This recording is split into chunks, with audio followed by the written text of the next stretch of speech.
Christo and Joanne and Barry have joined us. So welcome everyone to Jewish Wisdom for Coping with a Pandemic. Today we are going to be starting a new unit on the sole trait of order. And if you have to be watching the recording, please do me a favor and click like on the video because YouTube likes that and it will get the video shown to other people. But for those of us who are in the here and now, or whether you're in the here and now watching a recording, let us start with a short meditation to create a sacred space, as is our custom. So please get comfortable in your chair and close your eyes. And taking a deep breath through the nose and hold. And exhale through the mouth and hold. And inhale through the nose and hold. And exhale through the mouth and hold. As you go at your own pace of inhaling through the nose and holding, and exhaling through the mouth and holding. Thoughts should come into your mind. Just observe them and let them go. Like watching a car pass by on the road. Now is not the time for solving problems. Right now, all you need to do is inhale through the nose and hold, and exhale through the mouth and hold. And on your next inhale, say to yourself, Shema. And on the exhale, listen. Shema. Listen.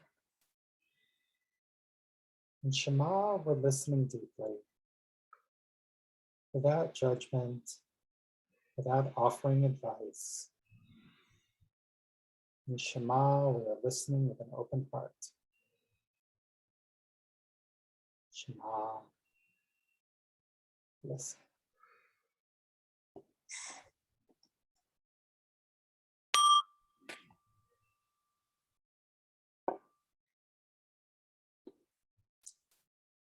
And when you're ready, you may open your eyes.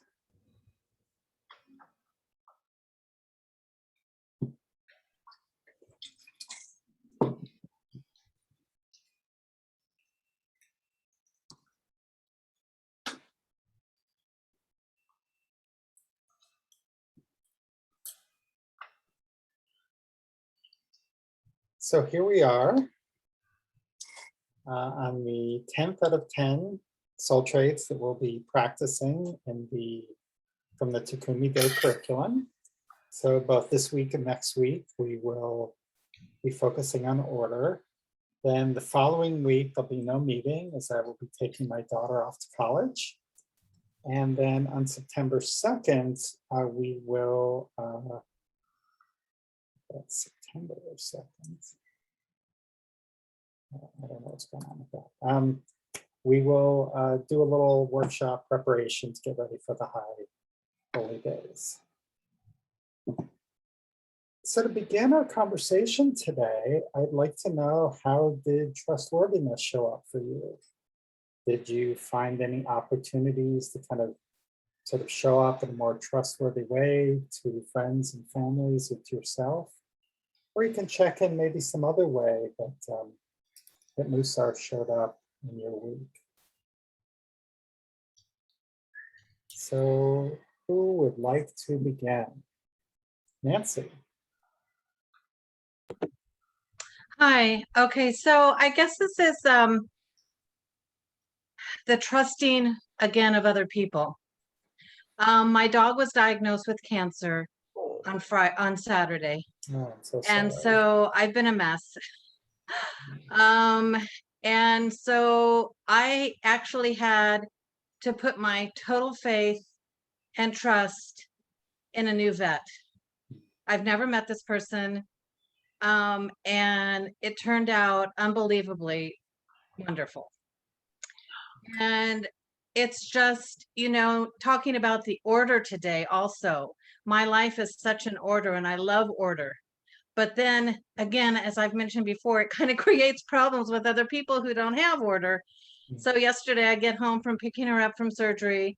The email was different than what the information on the medication said. So I had to call the vet again and then send an email and, all this kind of stuff. But I think the most important thing I learned from this and everything else I've gone through for the past month is that really just giving it to the universe and just, it is what it is. It could be worse. And really trusting that there's really good people out there. And I am just so grateful. My fur baby is resting right beside me right now, recuperating from this. And now it's just, again, giving that trust of what the pathology reports are, but it's okay. I'm going to get through this. But trust is a real tough thing sometimes. Certainly is, Nancy. Well, thank you so much for sharing, and we're wishing your fur baby a healthy recovery, and we're all here supporting you as you go through this. Who else would like to check in? Yeah, Joanne, and then Paul. So Joanne, if you could unmute, please. I'm sorry. I tried to be on time today, and I did make it in time for the meditation, so I'm very happy about that. Very good. And, it's like, sometimes I get stuck in a rut, like there's this show from 6:30 to 7 I like to listen to. And I'm getting more like this with all TV and radio. It's like, okay, that's your opinion, blah, blah, blah, goodbye. So I turned it off at like 1:15. And then there was still other things I wanted to do and clean up in the kitchen and blah, blah, blah, and refrigerate. But, I kept aware of, okay, I have this many more minutes and I want to turn that light off. And I kept my computer on because sometimes it takes forever to come up. And so I'm happy about this. Here you are. Well, it's wonderful. Wonderful. It was sounds like you were following kind of the methodology of the email a little bit to try Right. to be on time. So it's great to have you here. Thank you, John. Paul, I think you were next. There are two areas that I've been focusing on trustworthiness. Paul, having a little trouble hearing you. Okay. Sorry, I've got to speak into my sound box. Okay, yep, that's Is that better? Yep. So yeah, I've been working in two domains. One is domestic and one is at work.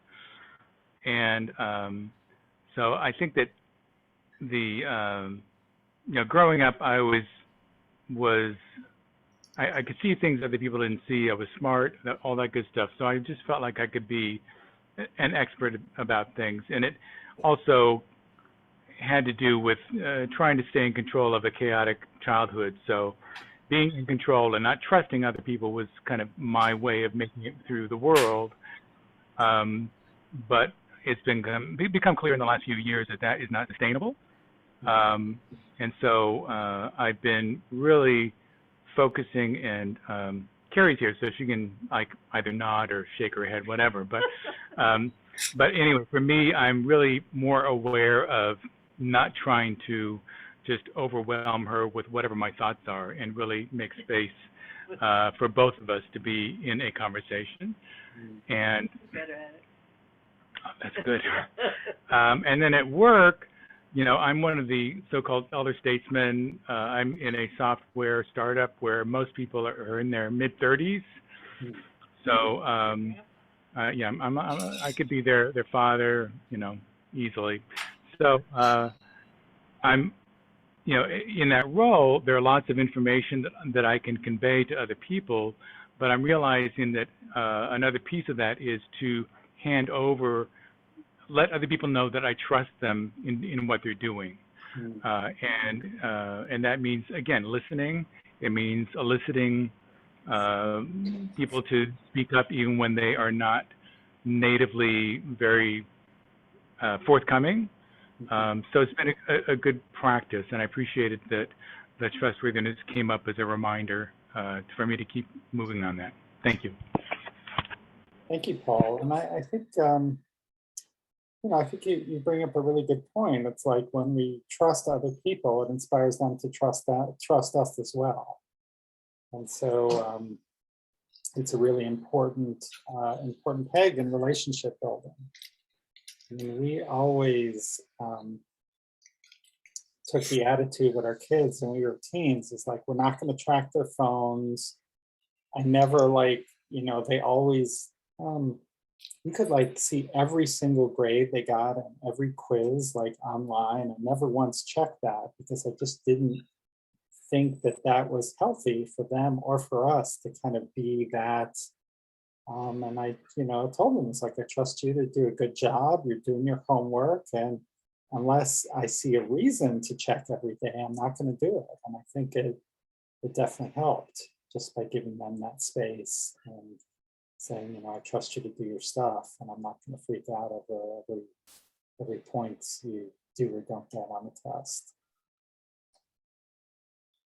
Anyone else care to put a check in? I see a couple people have joined us. Aaron and Terry, welcome.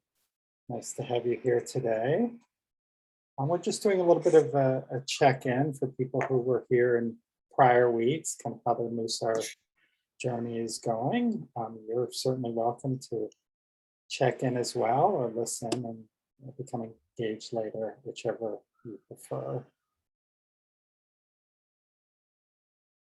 All right, I'm going to adjust my internet and I'm going to dive in a little bit deeper.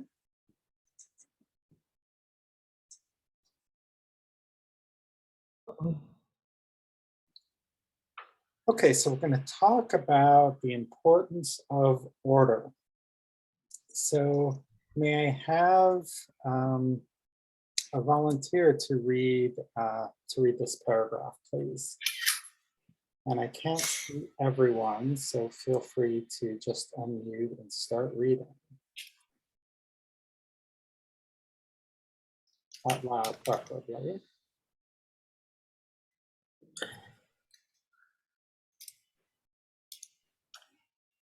I can read. Thank you, Carrie. Picture a pearl necklace with a small clasp. Which is more essential, the clasp or the pearls? At first glance, the pearls are more essential, but without the clasp, all the pearls would scatter and all that would be left is the chain. Thus, the clasp seems more essential. A person is like a collection of pearls, full of potential, talents, character traits, and virtues. Seder is similar to the clasp on the necklace. Without Seder, all one's virtues and talents scatter and one is left empty. Rabbi David Jaffee. In the name of Rabbi Shlomo Wolbe, who was explaining the words of Rabbi Simcha Zissel of, I can't see, my Kelm. Zissel of Kelm, yes. And gender neutral added by you, Greg Mussar. Well, one of the 48 ways of acquiring Torah is to speak in the name of the speaker. So there are all kinds of mitzvot to be had, giving various credits for this thing. But if we just look at this point about the pearls and the clasp, what is the point that Rabbi Jaffee is explaining here? And I'll put this into the chat.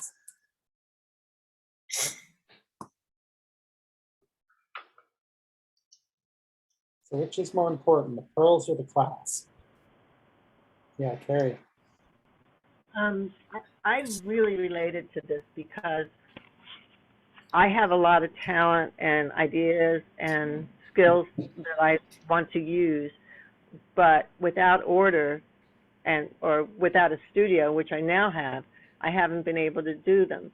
So the studio for me is like the class. It allows me to have a place where I can do all the things, the creative things that I want to do.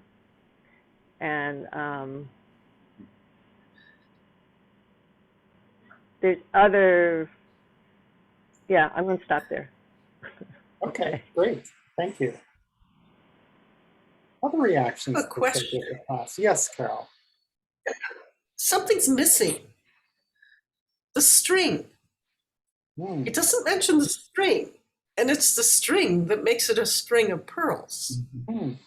So I'm not sure where that comes in. I'm upsetting the string of pearls here, but just a question. Yeah, I once got in an argument with one of my Mussar mentors about this, and there's actually a different rabbi that had a different soul trait, which was the clasp. And I was like, no, it wasn't that, and I can't remember the other one, but maybe one should be the string and one should be the clasp or something. Because there are many essential components to make a successful necklace.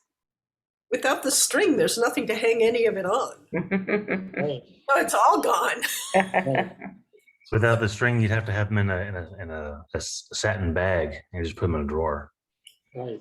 So I think I might, and anybody here can correct me, I might be wrong. It's very possible, but is the question kind of flawed in some way? Shouldn't it be the clasp, the string, and the pearls are all equally important because they all work together effectively? Because you need one to have the other two work well enough. So it's almost like what I'm talking about in my sermon tomorrow night is about a leader needs people working with the leader to make it work well enough. And of course, anybody, in case I'm mistaken, do correct because I might be wrong. Well, there's no right or wrong answers for things like this. And I think it's a really, I was very mindful of Carol to kind of notice that, because really these are tools to help us stay present, be mindful. Joanne. I mean, I think Carol has a point about the string, because also I actually took a beading class and you buy this kind of tray that has a place for the beads, and then you string them, and then you put clasp as the last thing. And if you wanted to graduate it, like the biggest ones in the middle and then going out, also it's a string that keeps that order, and then you make the clasp to keep it like that. So it is a missing step, kind of, the analogy. But the idea is without any clasp, then maybe the whole thing would, fall apart anyway. All three of them, for sure. Yeah, Randy. Yeah, I was thinking, we're talking about string and clasp, but I think it's a wonderful illustration. It has humor because I can think if you've ever had like a necklace with like round beads, and if the string breaks, it's like those round beads, they go everywhere, and because they're round, it's like,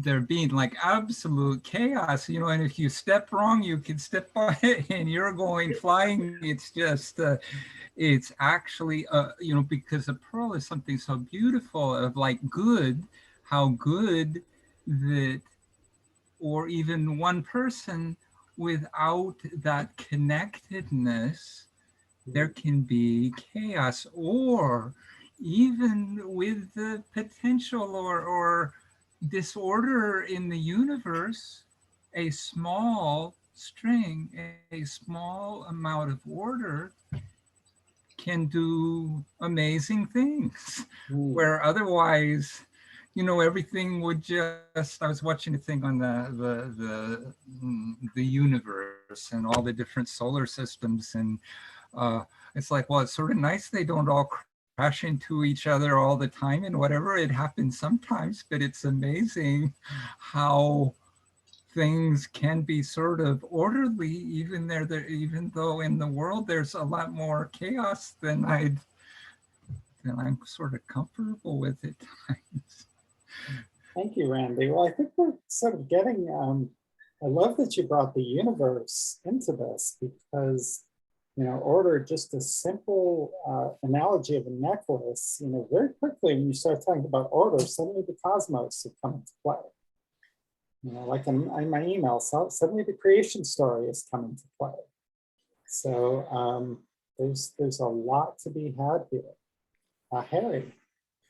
Yeah, thinking about this, hold on a second. Thinking about this, the essential part of the pearl necklace is if you want to wear it.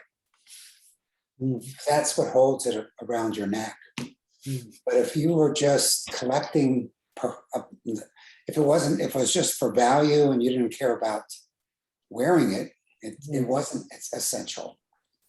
So I think it's interesting to note that it's only the essential part if you decide to wear it versus just collecting necklaces and never wearing it. So that's an interesting thought. Yeah, it is. And it's a really good segue to a question that I've been deciding whether or not to ask, but I'm definitely going to ask it now. My question is, why would Rabbi Jaffee choose to make this the last one? This is the 10th soul trait that we're working on. And this is the first, this is how he, in the packet, this is how he leads off with this analogy.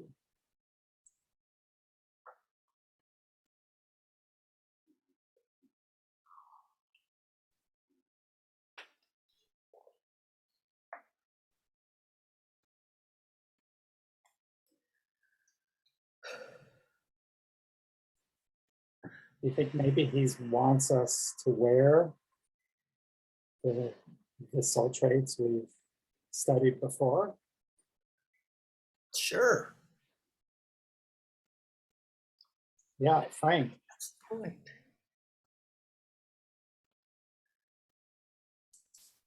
Well, it's like the associated story with the biblical, the creation story, how things, the first day, the second day, and the third day. And the idea is that at the end of the creation story, everything is full. So is this. To have order, you have to have all these other things that you develop. Mm-hmm. The pearls, that's your character, that's your, knowledge, that's your caring, your compassion. And then what is the vehicle that you use to convey it? Mm-hmm. So I think it's in line with that, with the biblical story that was cited. Yeah, thank you, Frank. That's yeah, I love that connection. And all of these different pieces kind of interact with one another. Yes, Linda. I hope there is that you can see a connection, and it's not just in my mind, but for those of us who have a tendency to compare ourselves to other people and forget that we all have a role, and all of those roles are important for creation to be orderly. Yeah, it was very clear that creation was done in a very ordered way. I mean, there was no like kaboom, let's just make everything all at once. It was in a clearly ordered fashion. And all of these other people, I think what I was hearing from you, Linda, and let me know if I'm off track, is that, we can get it to comparisons, and we're overlooking the fact that we each have our own unique place in kind of the order of the universe. And it's really not helpful or appropriate to start figuring out, where we fit. It's better to just focus on our place and what we're trying to do. I'm going to bring back up that slide because there's another very important point that's on here. I'll volunteer to read the second bullet, maybe someone we haven't heard from yet.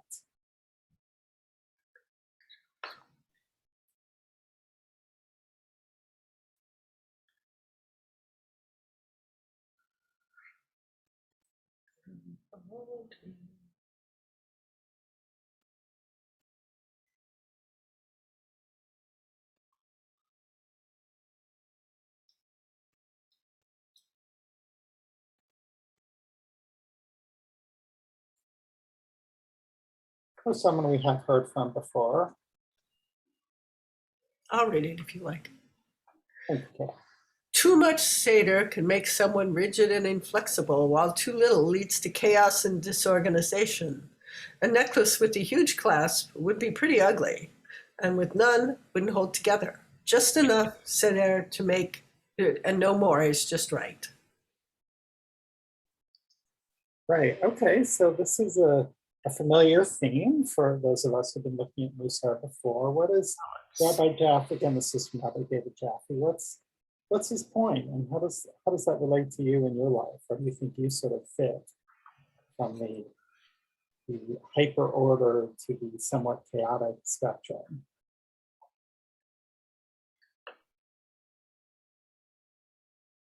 Yeah, Joanne, remember to unmute, please. Yeah, I think the idea is like you have to be flexible because, you know, something could come up or plans can change or be a big storm or, you know, so you have to be flexible within, you know, having an order. Because things can change. And then you could think, if you're flexible, then you can say, okay, so I can't do this right now, so I'll do that, and then maybe I'll do this later instead. Great, absolutely. You know, flexibility really, you know, is really where we want to be. Carrie. I see. Sorry, I see the need for order in many ways, and one thought I had was anybody that has children, you need a sense of order to raise your children, but too much order creates anxious, unhappy kids, and too little creates chaos, and so there needs to be a balance. And I think also within that order, you need the flexibility to go with the flow. So the challenge is to have some guidelines, have some structure, have some rules, in whether it's raising a family or your work or whatever, but giving yourself the permission to change that if you need to do whatever it is you have to do. And I think a lot of people don't give themselves permission to step outside that structure when they need to. Thank you, Carrie. And I think that can apply equally well to kids and to ourselves. You know, I know for me, like order is the canary in the coal mine. I'm not the most neat person, but when things get really, really messy and chaotic, then I know that my life has kind of gotten out of control and kind of get back, you know, to bring a little bit more order. And Carol. First, I will preface this by saying I'm one of the most disorderly people in the universe. So enough said about that. But when I was teaching, I had to have a certain amount of order. But something that was happening in teaching was it was getting more and more prescribed and structured. And to me, that meant so many missed opportunities. Because if you're in the middle of teaching a lesson and all of a sudden a child comes up with a really interesting question, and I think this is true if you're dealing with children or anybody who's learning on a one-to-one basis, and you go off on it, you want to go off on this tangent and pursue this question rather than, you know, sticking strictly to the script. And it's very squelching if you can't do that. And it's squelching for the teacher and for the child or for the student, regardless of the student's age. We go, in my spirituality group, we go off on an awful lot of tangents. Sometimes it's a bit much, but usually it gets us back to where we want to be. And so I think there's a balance of prescribed order and creativity. And you need to find the center there. And sometimes you're way off in that bird walk of creativity. And other times you're just like really uptight. I've got to get through this, whatever it is. And you need to balance those. Sometimes you need to do one over the other. But if it's all one or all the other, then it's a mess. Hmm. Yeah, thank you, Carol. And you reminded me of this class I took over the summer. It was about the Mishkan, the tabernacle, which was constructed in the book of Exodus. And if you think about where we were as slaves, we had no freedom. Everything was extremely ordered. It was a very narrow, rigid life. The Hebrew word for Egypt is Mitzrayim, the narrow place where we were constricted. And part of one of my favorite Passover teachings is we all must experience liberation every year on Passover, trying to kind of deconstrict our own lives, to figure out where we're constrained. And that's where, too much order is bad. We can be constricting ourselves. And, how often do I play that role of the teacher where I think of some tangent? It's like, oh, no, that's a stupid idea. I'm not going to ask that question. I'm not going to go in that direction. And, it is an important part of, and I've also played the other side where it's like, I will procrastinate and come up with all kinds of distractions and to keep, my wife has this wonderful phrase, dueling procrastination. So it's, the best way to get the dishes done is to need to, write a report for work or something. And then suddenly with the dueling procrastinations, we can get one thing done rather than the other. Erin, you look like you're percolating a little bit. Do you have anything you'd like to share with us? Well, can you hear me okay? Yes, I can. So I've been thinking a lot since the last Parsha Re'eh, is that how you pronounce it? Mm-hmm. Okay, I'm new to Judaism, so I don't have all the pronunciations down, but about the theme of slavery throughout the Torah. And it seems like with the different character qualities, it's important to be mindful not to be enslaved, to keep a balance between freedom and not becoming enslaved to things. And I know for myself with order, it can become sort of a slavery. I can personally become so orderly that I don't, there's not room. There's not room for God. There's not room for my kids. So yeah, that's what I was thinking about. Yeah, thank you, Erin. Thank you for sharing that. I listen with an open heart. Let's go in a slightly different direction.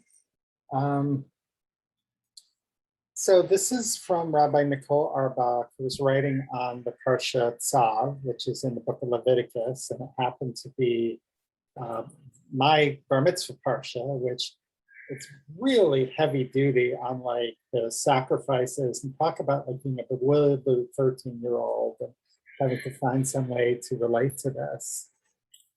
But what she's writing about here is that as she's starting to talk about, the sins in the Garden of Eden and the punishment was exile. And here she's talking about God finding another way, where if you need to make amends, you can do a sacrifice of reparation. So you try to make good by bringing the sacrifice to the Mishkan or to the temple in later years. And it's extremely detailed. And her point is that all of this detail about what to do with the fat of the kidneys and the protuberance of the liver goes on top, that it is trying to make an example of a specific ritual to teach us that we need to bring a little bit more order into our lives. So I'm just curious, like, how does this resonate with you? And is there a way that if you needed to make amends to others, there might be some ritual or some order that could help you along the way? Or is this just like really some kind of esoteric? What do we think?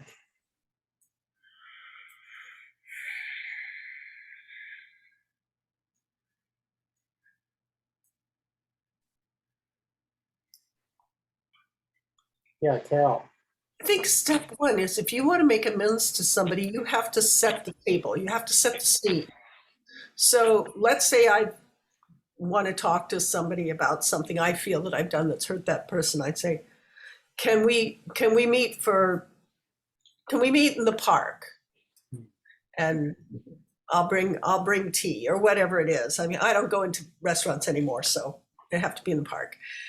Or we'll go for a walk, and I'd like to talk to you. So you have to set the stage. And that, I think, is the first step in order. And then after that, it kind of depends on what the situation is.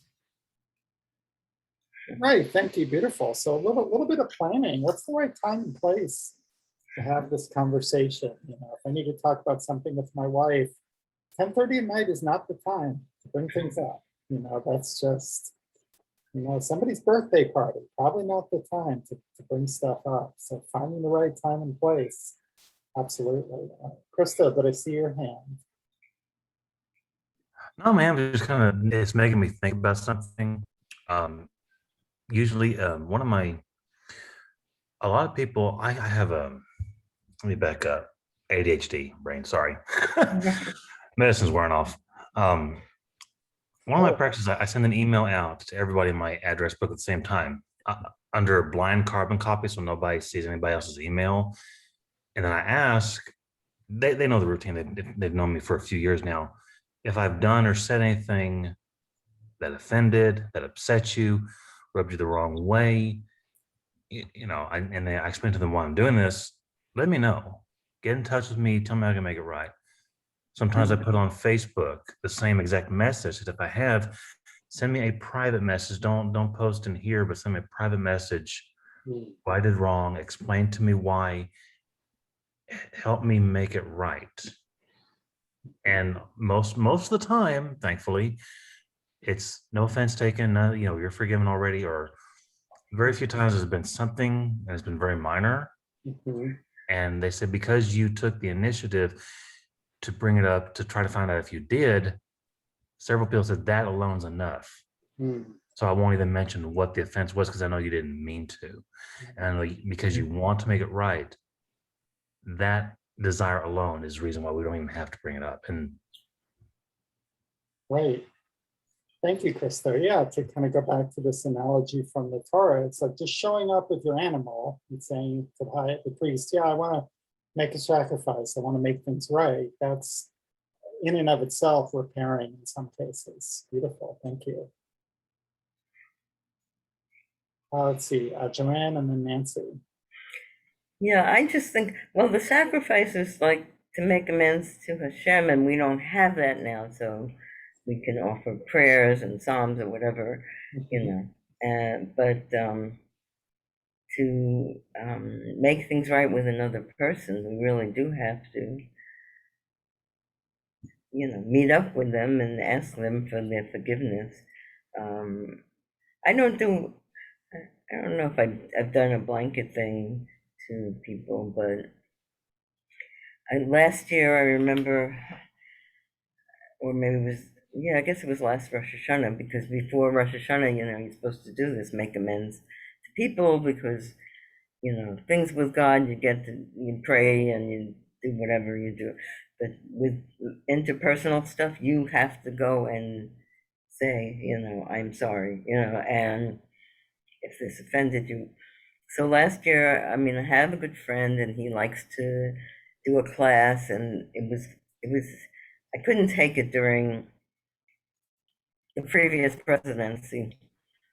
It got political, and that was not my politics. So, and I was in the minority, so that made it even worse. So I used to get mad and walk out on the class, and then don't walk out, but they were all into this. And so then I stopped going. I said, I just can't go. So last year, and when we didn't have any classes because of COVID, and we were davening outside, and I forget what day or occasion it was, but I made my way to this person, and he made his way to me, and we apologized to each other at the same time. So it was really good, and things are better now. Yeah, thank you, Joanne. So again, I'm hearing there is a real place for order in sort of making these apologies, and it can be as simple as what Carol outlined or what Krista did, or Joanne's example, I don't know how much it was spontaneous or how much it was, I'm really going to try to find this person, if not this week, then another week. But making that sort of decision. We'll hear from Nancy, and then we will we'll split up into our groups. Oh, I was just thinking, I'll try to make this really, really short, but in terms of order of making amends, when I do that, my order is the person. That anybody who has touched my life, they are a part of my life forever. And so I want to try, if I may be sometimes too intuitive, like coming forth and saying, boy, I think I might have said something wrong the other day. And I want to clear the air, and sometimes they thank me for it, or it's like, wow, I didn't even think that. Wow, you were so perceptive type of thing. But that person in my life who has touched my life is so important to keep an honest, open communication. So the order would be the person, the value of keeping that person in my life and me and theirs, and then recognizing the issue. That's really important. So recognizing the issue for forgiveness or an understanding, which it really kind of encompasses, and to be in a good place myself, a calm place that I can deliver my feelings and get a kind of discussion going and understanding at the end. Thank you, Nancy. And it's a great reminder, the reason why we do Mussar, a big part of it is for our relationships with other people. And Rabbi Ira Stone is one of the modern Mussar masters. His whole central point of the flavor of Mussar that he teaches is that we need to learn to bear the burden of other people. We learn to share their burdens and whatever. And this kind of awareness, keeping that awareness of how they're reacting to us front of mind is a really critical part of that. Okay, so for our breakouts today, can I have a volunteer to read this first bullet, please? I'll read. What is it that I really want to achieve in my work or my spiritual practice? When this is clear to us, we then ask, what can I do now, given my resources, to move forward toward achieving this goal? We need to be very thoughtful about these two questions. It is crucial not to ask too much of ourselves, but we should also not ask too little.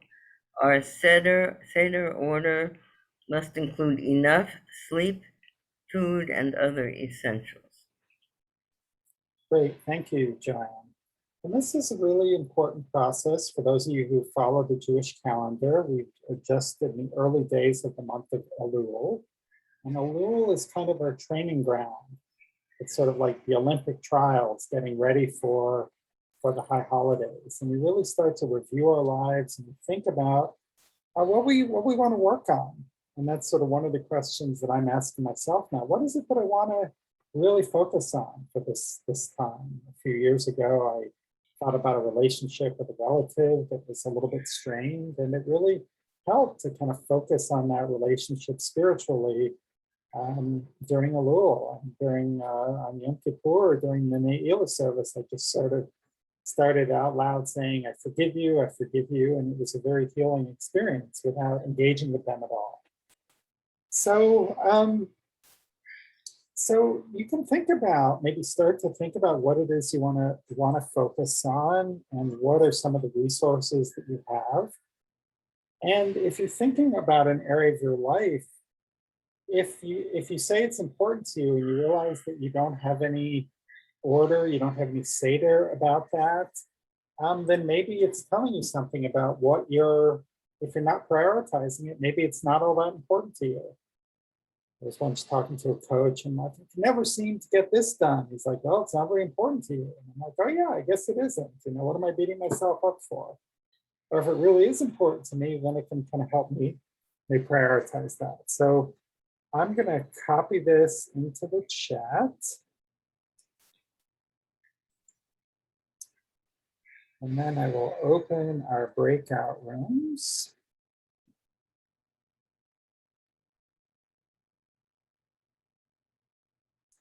For those of you who are new,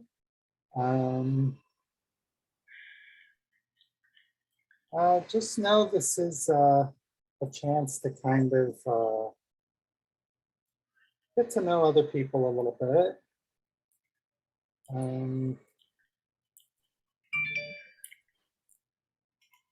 just making one quick adjustment here.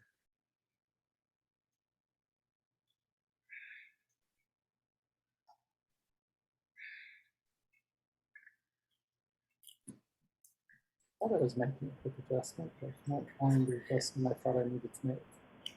Testify to your level. Okay, so you should see something on your screen inviting you to join the breakout room.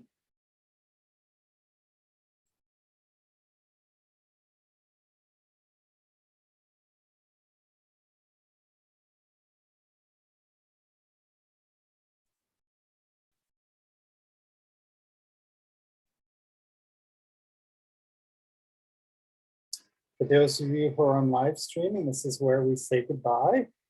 Please, if you want to watch the end, after we come back, you can go to the American Mussar YouTube channel. These recordings go up about a week after every class. Or please come by americanmussar.com. You can sign up for our email list and get our bi-weekly email invitations and join us by Zoom next time. So thanks so much and see you next week.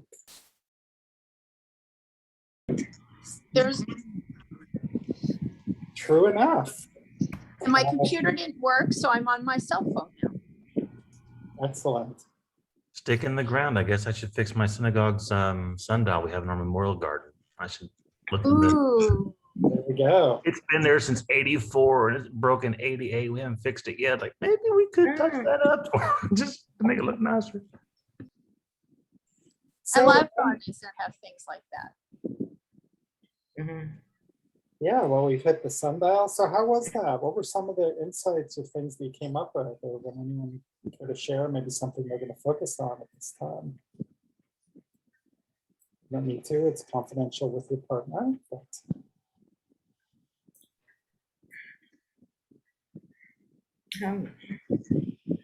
I can't tell if you're trying to share with us. Yes, I am.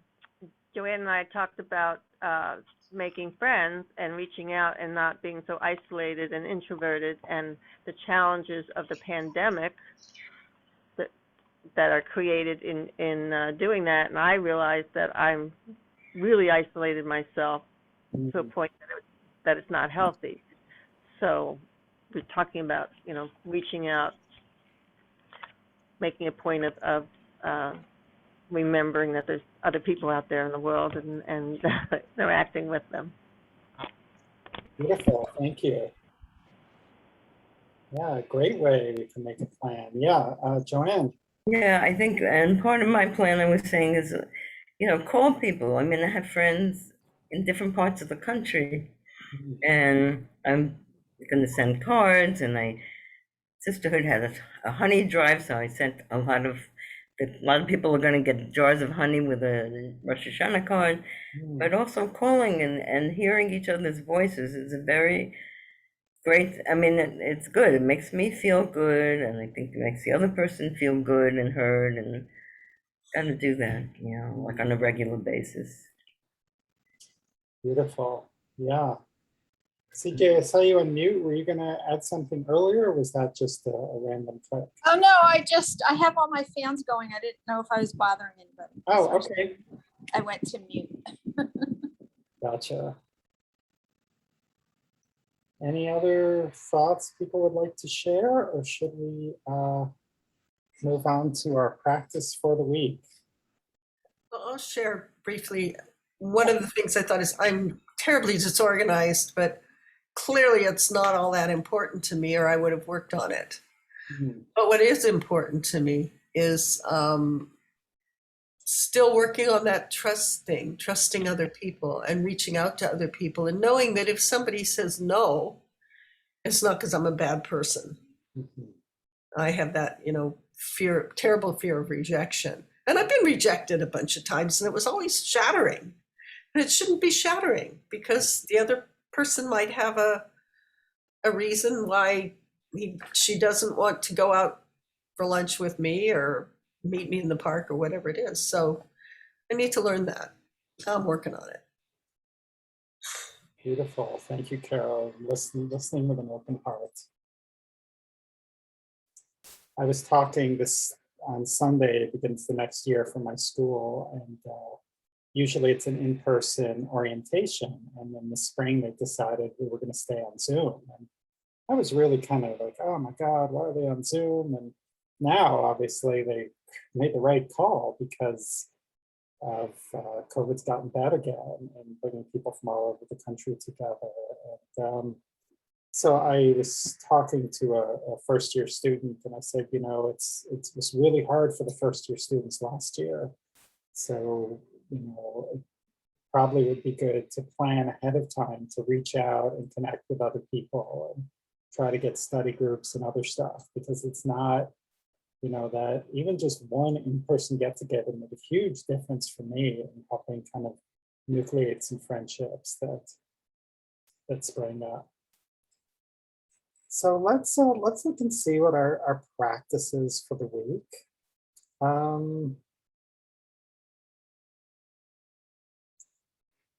Okay, so as a kind of a nice have I been faithful in my transactions with others? That was last week's mantra, I think. So sorry, thought I put in a new one, but I guess I didn't. But our practice is to notice how much order you have in your day. You know, this is kind of like, you know, with kids, you want to sort of be on the lookout and praise them when they do something good. And we should do that with ourselves as well. And, you know, recognizing the order that you do have in your life, and try to consciously recognize where you have order. And you can do that at any point during the day. You know, choose one thing that's out of order and apply your life to it. Or maybe it's like, God, I'm being so rigid here. You know, maybe this is an opportunity to kind of loosen up just a little bit. So with that in mind, you may notice that I have a certain order, quite deliberate, for the way that I, you know, organize our time together. We always begin and end with a meditation, and I quite deliberately make it the same, pretty much the same every time. And different people have different philosophies, but for me, I think it's helpful to just sort of begin and end all the same way. So let's all close our eyes as we close our sacred space. And once again, taking a deep breath through the nose and hold. And exhale through the mouth and hold. And again, inhale through the nose and hold. And exhale through the mouth and hold. Let's give ourselves some appreciation for taking this time, this hour of quiet companionship with these other souls together. There are many demands upon our time, our attention,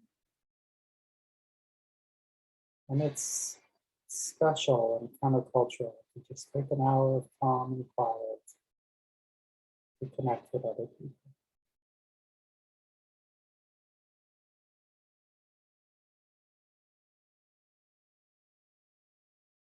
And tilt your head back and open your mouth and smile. And take a moment of gratitude for this practice and for the people in our life who care for us.